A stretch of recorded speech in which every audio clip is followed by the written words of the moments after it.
Kremlin on Wednesday said President Biden's comments calling Russian President Vladimir Putin a war criminal was unforgivable, according to Reuters. Kremlin spokesman Dmitry Peskov called the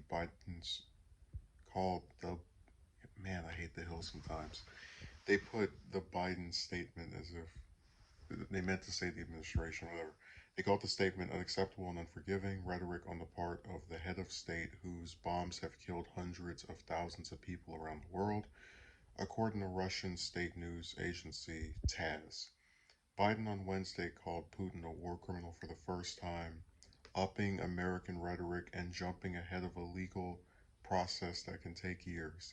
I think he is a war criminal, Biden told reporters at an event at the White House. The State Department has initiated a process officially designating Putin as a war criminal, White House Press Secretary Jen Psaki told reporters on Wednesday. Biden's remarks came shortly after Ukrainian President Volodymyr Zelensky's virtual address to Congress, in which he made an emotional plea for more help. Zelensky has implored the U.S. and other allied nations to impose a humanitarian no-fly zone over Ukraine, saying Russia has turned the Ukrainian sky into a source of death for thousands of people. Biden has resisted the move because of concerns that it could trigger a larger war. The Senate on Tuesday unanimously passed a resolution backing a war crimes investigation into Putin and Russian forces. So this statement is kind of amusing because I've been accused of using the US's record to, I guess, legitimize when other people do screwed up things. Like if we condemn one country, I'll say, we're one to talk because we've done this, that, or the other. And a lot of times it's the person condemning another head of state or some other elected official for something that they have done themselves in their past. And I have to agree with the Kremlin spokesman. I mean, you look at when Biden was VP under Obama, U.S. went from 2 wars to 7, which included Yemen, which is currently the worst humanitarian crisis in the world. Um, I can't disagree with the validity of his commentary.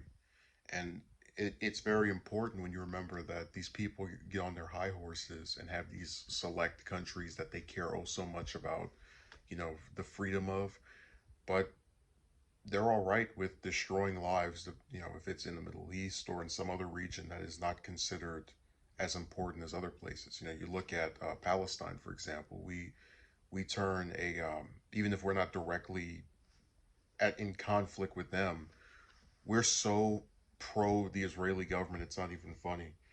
Um, which is why the two-state solution stalls under each successive administration. But yeah, I can't really fault this comment, and it sucks that you're gonna have Americans not really pay much because I've said before, people can know who someone is, but they can still not be that aware of them. So, for example, a lot of people know who Biden is. They knew who he was before he was elected president as well because he was Obama's VP. But they don't know about, him being a backer of the Iraq War or um, just anything in his past.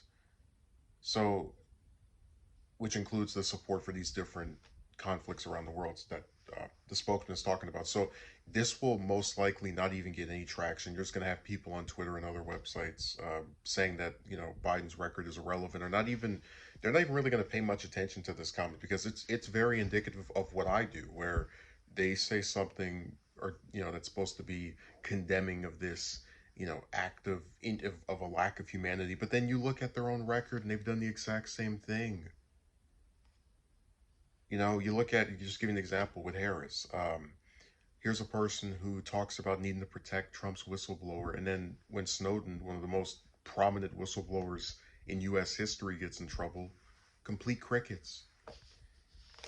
I don't understand how the man who has backed literally half a dozen wars, probably even closer to 12 than anything else, is able to come here and tell me about uh, another head of state being a war criminal.